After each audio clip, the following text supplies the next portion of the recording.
These things are causing the new health crisis. So says our government and the media. E-cigarettes are popping up everywhere. They've got serious potential harms. Vaporizers or e-cigarettes let people get a hit of nicotine without actually burning tobacco. So the government scares people about it. The FDA warning about liquid nicotine. Scientists say it can change your brain. But vaping is a much less harmful way to consume nicotine. Extraordinarily less harmful. I mean, it's about 95% less harmful than a normal traditional cigarette. Michelle Minton of the Competitive Enterprise Institute studies vices like vaping. She concludes, we should really be encouraging people to use vaping, and there's only a couple ways. Encouraging people? Absolutely, because there's no controversy at this point, the fact that vaping is much less harmful than smoking. Actually, there is some controversy. E-cigarette battery suddenly exploded. Some vaporizers are defective, but most important, vapor contains harmful chemicals too. Nevertheless, Vaping is far less harmful than smoking. it's nicotine that makes both e-cigarettes and regular cigarettes addictive. But nicotine itself isn't that bad. It's a stimulant. And similar to caffeine. Similar to caffeine? On the spectrum of drugs that you can become addicted to, nicotine and caffeine are very similar to each other. Enjoy a cigarette. But tobacco smoke contains 7,000 other chemicals, some of which cause cancer. Taking in nicotine is not as harmful as inhaling smoke from the burning of paper and tobacco leaves. What's harmful about nicotine is how it is delivered. Delivered through cigarettes, it's incredibly harmful, incredibly deadly. By contrast, while e-cigarettes may deliver these big puffs of smoke, the smoke is mostly flavored vapor, less likely to harm anyone. Also, it doesn't smell as bad as cigarettes. Somebody who's vaping a huge cloud of vanilla, cherry blast, whatever they're vaping, is way more pleasant than standing next to somebody who is exhaling smoke from a combustible cigarette. So these are less intrusive and safer. So what does our government do? There's an epidemic spreading. It launches campaigns against vaping. Your kids are not an experiment.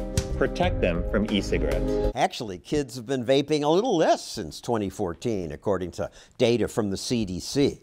But recently there was a spike. The only explanation I can come up with now is that the CDC and the FDA has been doing the most advertising of these products by talking about them so much. Young people should never use these kinds of products. Telling children you shouldn't be doing this thing is not necessarily going to make many of them say no, maybe makes it more attractive to them. Kids are going to the bathroom, smoking it in stalls. Next thing you know, you're hooked like that. My former employer, ABC News, is eager to talk about the dangers.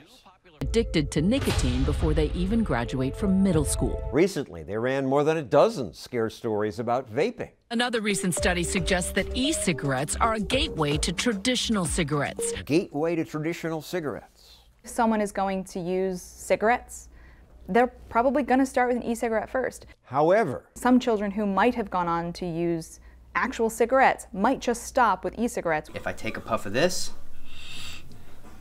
I get, oh, that smells good. What is that? What flavor is that? If I smoke a cigarette, I get funny looks and, brush shoulders. Do we want children to become addicted to anything? No. No one's going to say they want kids to become addicted. But keeping a small percent of teenagers from trying e-cigarettes is not worth sacrificing adults whose lives could be saved. Why not ban all these things? They're all bad for you. And that would be a tragedy for public health. A really good example of this is what happened in Europe with something called snus. Sweden was built on premium quality snus. Snus is a moist tobacco chew that has been banned in the EU for about 2 or 3 decades now, except for in one country, Sweden.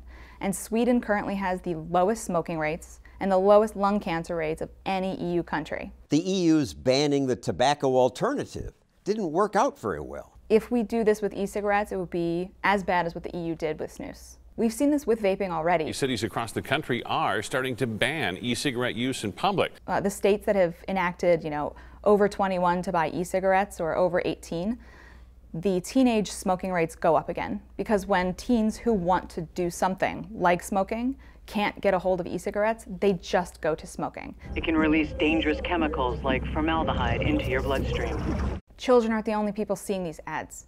5 years ago, very few adults believed that e-cigarettes were as harmful as smoking. And now, thanks in large part to these government warnings, adult smokers think that vaping is as harmful or even more harmful. How many adult than smoking. smokers think that? We're talking on the order of 60% at this point. So it used to be It's just wrong. 30, and it's dead wrong. There are a few lunatics out there who say that e-cigarettes are more harmful based on zero evidence, but every legitimate, rational scientist who's investigated this issue has said, we don't know all the risks, but we can say that they're less harmful than smoking. Now, Minton's think tank has received some money from companies that make e-cigarettes. But best I can tell, her science is right. Vaping is a safer alternative. You may think it's unusual that Minton spends all her working time studying and writing about vices. What's wrong with you? Alcohol, gambling, vaping. 11 years studying this stuff.